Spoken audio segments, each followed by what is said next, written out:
ఉత్తకుండకు ఊపెక్కువ అనే శాస్త్రం ఉత్తగానే పుట్టిందా? తెలంగాణను పాలిస్తున్న కాంగ్రెస్ సర్కారును చూసే పుట్టవచ్చు. ఏంది పొల్ల గంత మాట అన్నావు? ఇస్తామన్న 6 గ్యారెంటీలకు ఎసొంటి సోట్లు లేకుండా చక్కగా ఇస్తున్నాడు కదా అని అంటారా? అది వేరే లెక్క. టైం వచ్చినప్పుడు చెప్తా ఒక్కోదాని కదా గాని ఇప్పుడు ఆ శాస్త్రం ఎందుకనంటే ఈయనుండ్రి ముచ్చట. ఏరు దాటేదాకా ఓడమల్లన్న, ఏరు దాటినాక బోడమల్లన్న అన్నట్టే చేస్తుంది కాంగ్రెస్ సర్కారు.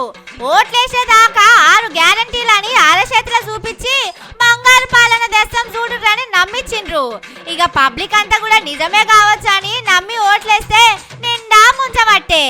6 గ్యారెంటీలకు సొట్లు పోకుండా ఎట్ట చేయాలి, పైసలు ఏడుకంచి తేవాలి, కంపెనీలను ఎట్ల పట్టుకురావాలి అనే ఆలోచన పక్కకు నూకి ఇవన్నీ పబ్లిక్ కు యాదికి రాకుండా దినామో ముచ్చట ముంగడికి తెస్తుర్రు.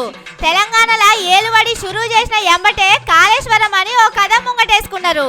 అటెనక ఫోన్ ట్యాపింగ్ అనే ఇంకో దుకాణం షురూ చేసిండ్రు. ఎండ్ల సుతం ఏం దొరకలే. ఈ నడుమిట్లా 6 గ్యారెంటీలు ఆగమైనాయి. లోన్ల మాఫీ లాపతా అయింది. ఎండిన పంటలు అటెనక మొలకలొచ్చిన వడ్ల ఊసే లేకుండా పోయింది. ఇప్పుడు ఇంకో కథ ముంగటేసిండ్రు. పాత ముఖ్యమంత్రి కేసీఆర్ సార్ కు నోటీసులు ఇచ్చిండ్రు. కుర్చీలున్నప్పుడు కొన్న కరెంటుకు లెక్కలు చెప్పాలని అడిగిండ్రు. కానీ ఆఫీసర్లు అప్పటోళ్ళే ఉన్నారు కదా, ఆ లెక్కలు ముచ్చట్లన్నీ వాళ్ళకు ఎరికేనాయే.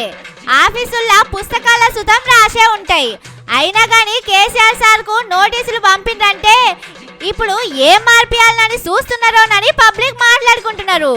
ఓట్లప్పుడు చెప్పినవి అన్ని ఈడికే పక్కకు నూకేసిండ్రు. ఇక ఇప్పుడు కొత్తగా మార్పించడానికి ఏమున్నాయని ఆలోచన చేస్తున్నారు. కథ మొత్తం కేసీఆర్ సార్ దిక్కు తిప్పి అన్ని రేట్లు పెంచే పనేమన్నా ముంగటేసుకున్నారా ఏందని పరేషాన్ అవుతున్నారు. పని శాతగాకనే ఇసోంటి పనులు చేస్తున్నారని 7 దోషిట్ల మన్నెత్తి పోస్తున్నారు పబ్లిక్.